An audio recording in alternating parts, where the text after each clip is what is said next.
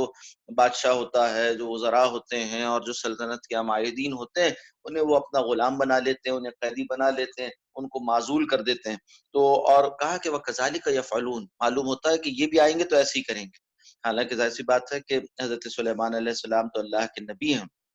تو انہوں نے تو حق کی علمبرداری کا کام کرنا ہے، وہ تو حق کی دعوت دینے کے لیے آئے ہیں. انہیں تو کسی کو معزول کرنا اور کسی کو فائز کرنا اس سے غرض نہیں ہے، وہ تو اللہ سبحانہ و تعالیٰ کی بندگی کی دعوت دے رہے ہیں. تو حضرت سلیمان علیہ السلام کو خبر ہو گئی اور انہوں نے اس بات کی دعوت دی کہ اگر تم اسلام لاؤ تو تم محفوظ رہو، تمہاری حفاظت ہو۔ اب یہ جو سمجھدار خاتون تھی اس نے یہ بات بیان کی، تو اقبال وہاں سے عکس کرتے ہوئے کہہ رہے ہیں کہ آج تک یہ جو سلطنت ہے نا، ملوکیت ہے، بادشاہت ہے، اس کا قاعدہ یہی چلا آ رہا کہ ایک قوم کے قوت والے وہ داخل ہو کر دوسرے قوم کی قوت والوں کو ذلیل کر دیں، انہیں رسوا کریں، انہیں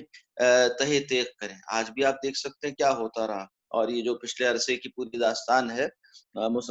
مسلمانوں کے ممالک کو کس طرح سے بانٹا گیا۔ اگر آپ جنگ عظیم کے بعد کی رودات دیکھ لیں، اور اس کے بعد پھر 9/11 کے بعد پیش آنے والے واقعات، کس طرح سے جو ہے مسلمان ممالک کے جیسے تیسے بھی تھے حکمران تھے، بہرحال وہ وہیں کے حکمران تھے نا، مقامی حکمران تھے، مسلمان تھے، کلمہ گو تھے، انہیں معزول کر کر کیسے کیسے ذلیل کیا گیا۔ کسی کو جو ہے وہ پنجرے میں قید کر کر عدالت کے کمرے میں جو ہے پیش کیا جا رہا ہے، کسی کو جو ہے وہ گاڑی کے ساتھ باندھ کر گھسیٹا جا رہا ہے اور گٹر کی نالی سے برآمد کیا جا رہا ہے، اور نہ جانے کیا کچھ ذلت کا سامان کیا۔ وَجَعَلُوا أَعِزَّةَ أَهْلِهَا أَذِلَّةً، وہاں کے عزت والوں کو ذلیل کیا گیا۔ ان الملوک اذا دخلوا قرية افسدوها، جب کسی قوم، جب کوئی بادشاہ داخل ہوتا ہے کسی بستی میں تو وہاں تباہ و برباد کر دیتا ہے سب کچھ۔ کس طرح آسمان سے جو ہے وہ شعلوں کی بارش برسائی گئی اور پوری کی پوری قوموں کو تہہ تیغ کر دیا گیا اور انہیں جو ہے معذور اور اپاہج بنا دیا گیا، اور کس طرح سے جو ہے وہ ایسے ویپنز آف ماس ڈسٹرکشن وہ تخلیق کیے اس جدید سلطنت نے، اور عالمی قوت بننے کے خواب نے، اور اسی طرح سے پوری دنیا پر حکمرانی کرنے اور سپر پاور بننے کی جو کہیے کہ خواہش ہے، اس نے کس طرح سے نوع انسانی کو تباہ و برباد کیا۔ افسدوہا کی پوری تصویر بنا کے رکھ دیا، اذا دخلوا قریۃ افسدوہا کی پوری تصویر بنا کر رکھ دیا۔ تو کہا کہ یہ ہے رمز، یہ ہے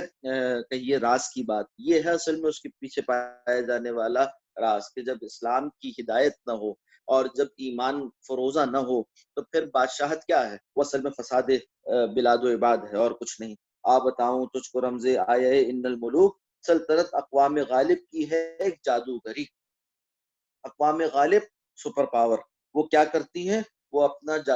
جادو چلاتی ہیں، طرح طرح کی خوشنما باتیں کہ ہم تو جناب وہاں پر علم اور آگہی عام کرنے گئے ہیں، ہم تو وہاں کے مظلوم لوگوں کو لبریٹ کرانے، آزاد کرانے گئے ہیں، ہم تو وہاں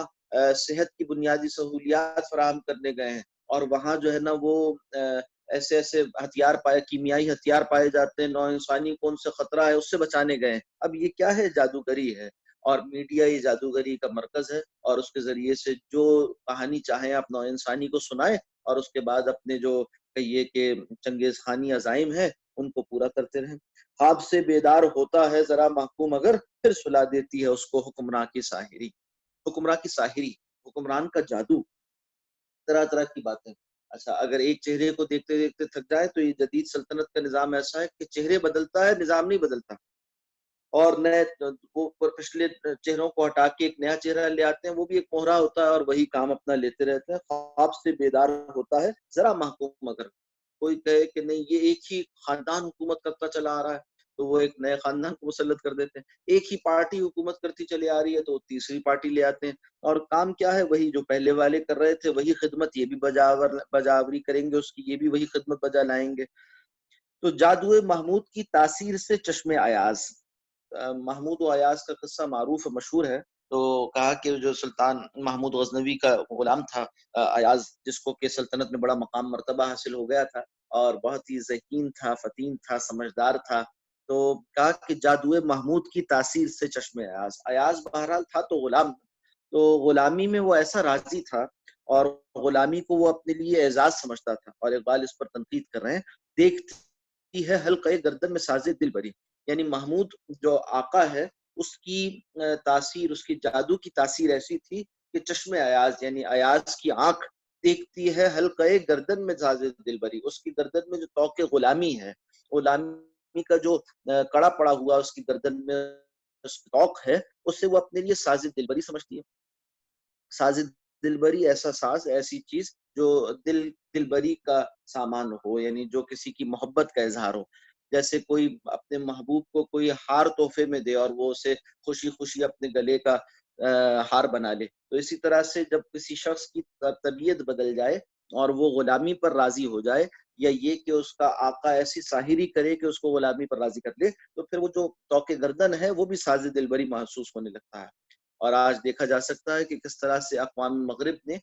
اپنے ماڈرن لائف سٹائل کا ایسا جادو چلایا۔ ماڈرن لائف سٹائل ایک جدید طرز زندگی ہے، پوری نوع انسانی کو اس کے پیچھے لگا دیا ہے کہ تمہیں زندگی گزارنے کے لیے اب یہ سب کچھ، یہ گیجٹس چاہیے، یہ ٹیکنالوجی چاہیے، یہ ہتھیار چاہیے، ایسی سڑکیں چاہیے، ایسے عمارتیں چاہیے، اور ایسی انڈسٹری چاہیے، اور ایسا سامان چاہیے، اور ایسی جو ہے وہ عیاشی کا سامان چاہیے، اور ایسا میڈیا چاہیے۔ سب کچھ کیا ہے؟ یہ وہ جادو محمود ہے جس کے نتیجے میں غلام اقوام وہ اپنی غلامی کے توق کو اب اس کے لیے انہی سے قرضے لیتے ہیں، اور انہی کے دیے ہوئے روڈ میپ پر چلتے ہیں، انہی کے بتائے ہوئے طریقوں کو اختیار کرتے ہیں، اور انہی کی جو کہیے کہ نمبر گیمز ہیں اس کا شکار رہ کر وہ ساز دلبری سے سمجھتے ہیں کہ شاید ہم ترقی کر رہے ہیں، شاید اس طرح سے ہماری قوموں کا بھی بھلا ہو جائے گا، ہم انہی کی زبان جب تک نہ بولیں، انہی کا نصاب جب تک نہ پڑھیں، انہی کے جیسے نہ ہو جائیں اپنے ظاہر و باطن میں، تب تک ہم کامیاب نہیں ہو سکتے۔ یہ ہے غلامی جو آج مسلمانوں کی بربادی کا سامان ہے، کہ یہ اقوام مغرب کو اس طرح اقوام مغرب کی غلامی کا شکار ہیں، اس طرز زندگی کو اپنے لیے ناگزیر سمجھ لیا ہے جو ان کی بربادی کا سامان ہے۔ اور کرتے کیا ہے؟ اس کو غلامی سمجھ کر نہیں کر رہے۔ غلامی سمجھے تو غلامی تو کوئی اچھی چیز نہیں ہوتی، کوئی اسے اچھا نہیں سمجھتا، تو یہ اسے ساز دلبری سمجھتے ہیں، ایسا کر کر اپنے آپ کو اچھا سمجھتے ہیں۔ یعنی دیکھا جا سکتا نا، کوئی کسی سے پوچھے، ایک شخص جو ٹائی لگائے ہوئے ہے، یعنی میں تو لٹرلی بھی اس بات کو کہہ رہا ہوں کہ ٹائی لگائے ہوئے ہے، تو بھائی یہ ٹائی کس شے کی علامت ہے؟ کہ آپ کی تہذیب کی علامت ہے؟ آپ کے آباء و اجداد جن کی نسل سے آپ ہیں، ان میں ایک نسل پیچھے چلے جائیے، دو پیچھے چلے جائیے، تیسری میں کہیں اس کا وجود پایا جاتا ہے، ایک نسل پہلے بھی وجود نہیں پایا جاتا۔ تو یہ کون سا توق ہے گردن میں جو آپ نے لگایا ہے؟ کہاں سے آیا ہے یہ؟ اور یہ کس کا طریقہ ہے؟ اسی طرح سے اٹھنے بیٹھنے کے طریقے، کھانے پینے کے طریقے، سونے جاگنے کے طریقے، زندگی گزارنے کے طریقے جن کو آج آپ اختیار کیے ہوئے ہیں اور اپنے لیے اعزاز سمجھتے ہیں کہ اس کو کر کر ہم باادب اور مہذب کہلاتے ہیں، اور بڑے جو ہے وہ کہیے کہ پڑھے لکھے کہلاتے ہیں، یہ طریقے کہاں سے آئے ہیں؟ یہ ہمارے آباء و اجداد کے یا ہمارے دینی مقتدا صحابہ اکرام، ائمہ دین اور انبیاء اکرام علیہ السلام کے طریقے تو نہیں ہیں۔ تو یہ کہاں سے آئے ہیں؟ یہ وہاں سے آئے ہیں جن کو ہم دشمن سمجھتے ہیں اپنا، اور باوجود ان کو دشمن جاننے کے ان کے طریقوں کو ساز دلبری کے طور پر اور کسی محبوب کے دیے ہوئے ہار کی مانند گلے میں لگائے ہوئے اور سجائے ہوئے ہیں۔ تو یہ کیا ہے؟ سب کچھ کیا ہے؟ سوچنے کی بات ہے۔ یہ ہے اصل میں جادو محمود کی تاثیر سے چشم ایاز، کہ وہ جو میڈیا وار ہے نا، اور وہ جو میڈیا گیم ہے، اس کے ذریعے سے وہ ایک لائف سٹائل کو ہماری نگاہوں میں کھپا چکے ہیں، ہماری نگاہوں میں آئیڈیلائز کر کر دکھا چکے ہیں، ہمارے لیے اسے آئیڈیل بنا چکے ہیں۔ اب کیا ہے؟ دیکھتی ہے حلقہ گردن میں ساز دلبری۔ اب یہ جو غلام قومیں ہیں نا، وہ اس طریقے کو اپنے لیے دلبری کا سامان سمجھتی ہیں۔ اللہ سبحانہ و تعالی اصلاح احوال کی توفیق عطا فرمائے۔ خون اسرائیل آ جاتا ہے آخر جوش میں، توڑ دیتا ہے کوئی موسیٰ طلسم سامری۔ مگر کہتے ہیں کہ کچھ قوم میں بیدار مغز لوگ بھی ہوتے ہیں، جیسے کہ بنی اسرائیل ساری غلام بنی ہوئی تھی، اور فرعون جو ہے انہیں اپنا غلام بنائے ہوئے تھا، اور ان سے بیگار میں کام لیتا تھا، ان کے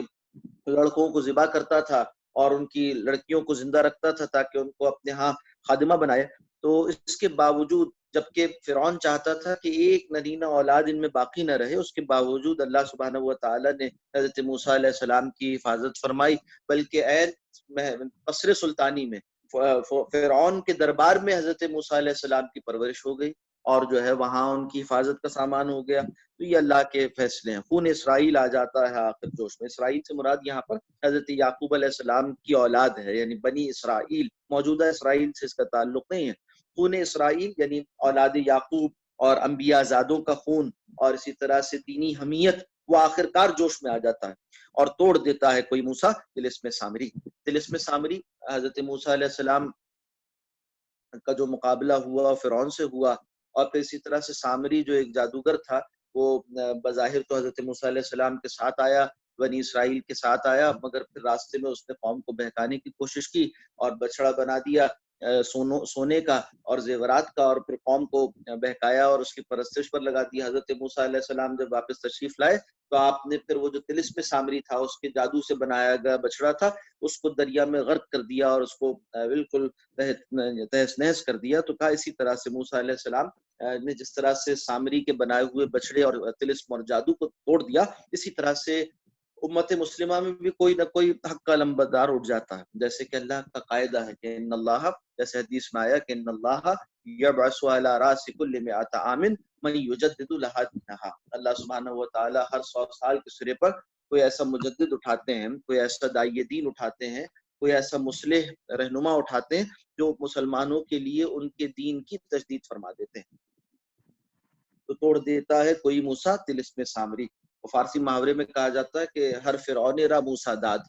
ہر فرعون کے لیے ایک اللہ نے موسیٰ رکھا ہے۔ تو ہر زمانے کے فرعون کے لیے ہر زمانے کا ایک موسیٰ ہے، یعنی کوئی نہ کوئی حق کا علمبردار حضرت موسیٰ علیہ السلام کا جانشین وہ سامنے آتا ہے۔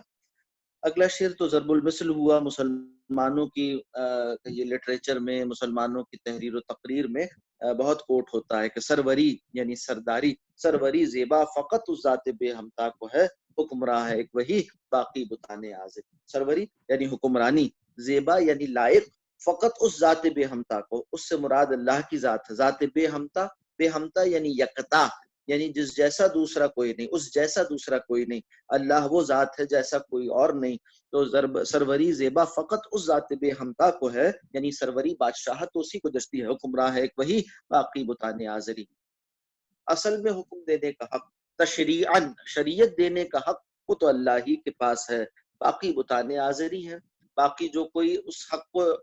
کلیم کرتا ہے وہ بت کی مانند ہے، جیسے بت کی پرستش حرام، ایسے ہی اللہ کے حق کے تشریع میں دخل اندازی کرنے والے کی بات ماننا بھی حرام اور ناجائز ہے۔ بتانے آزری، آزر جو کہ بتگر تھا، اس جیسی کیفیت ہے کہ وہ جیسے بت بنایا کرتا تھا، آزر کے بتوں کی مانند ہے اللہ کے علاوہ کسی اور کو تشریع حق دے دینا۔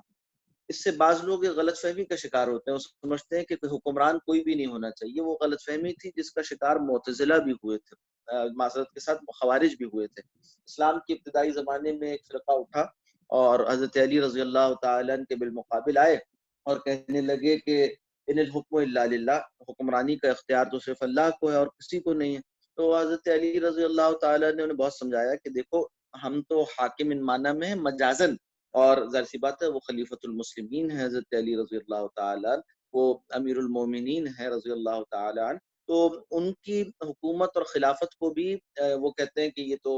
غیر اللہ کی حاکمیت ہے، نعوذ باللہ۔ بتلایا جا رہا ہے کہ بھائی دیکھو اللہ تو حاکم تشریعی ہے، اللہ تو حاکم تکوینی ہے، اللہ سبحانہ و تعالیٰ اپنے عرش پر متمکن ہے اور اس نے شریعت نازل فرما دی۔ اب اللہ کی حکمرانی کا مطلب یہ تھوڑی ہے نعوذ باللہ کہ اللہ آسمان سے نزول فرمائے اور کسی تخت حکومت پر براجمان ہو جائے۔ مطلب یہ ہے کہ اب جو بھی مسلمانوں کا حاکم ہے، حکمران ہے، وہ اللہ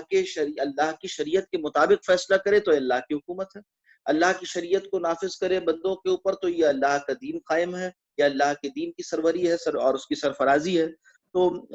وہ بیچارے خوارج وہ سمجھتے تھے کہ کسی بھی شخص کا حکمران ہو جانا یہ اس کے منافی ہے، اور آج بھی آپ دیکھیں گے کہ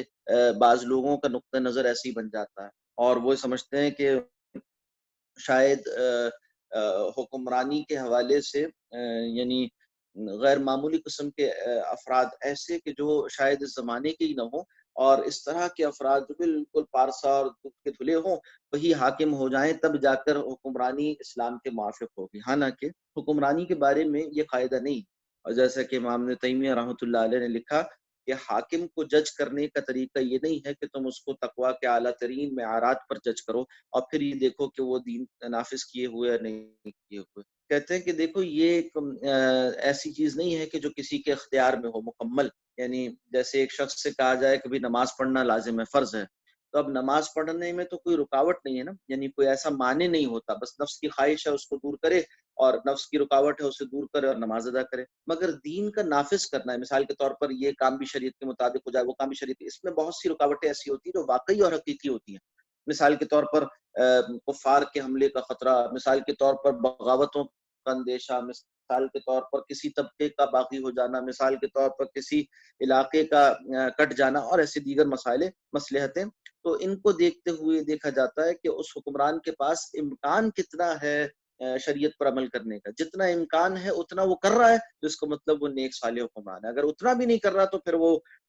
بنیادی تقاضا بھی پورا نہیں کر رہا. ہاں یہ ضرور ہے کہ اسے آگے سے آگے اور زیادہ سے زیادہ نفاذ شریعت اور عمل پیرا ہونا شریعت پر اس کی کوشش کرنے کی ضرورت ہے. تو یعنی اس کو فیکچوئل بنیادوں پر، اسے زمینی حقائق پر دیکھ کر طے کرنے کی ضرورت ہوتی ہے، نہ کہ بالکل ہر زمانے میں آپ چاہیں کہ خلافت راشدہ جیسا نظام ہو جائے. ایسا نہیں ہوا کرتا، یہ تو آزمائش کا سامان ہے. ہاں بہرحال جو آئیڈیلز ہیں وہ برقرار رکھے جاتے ہیں. کا حکمراں ہے ایک وہی باقی بتانے آزری.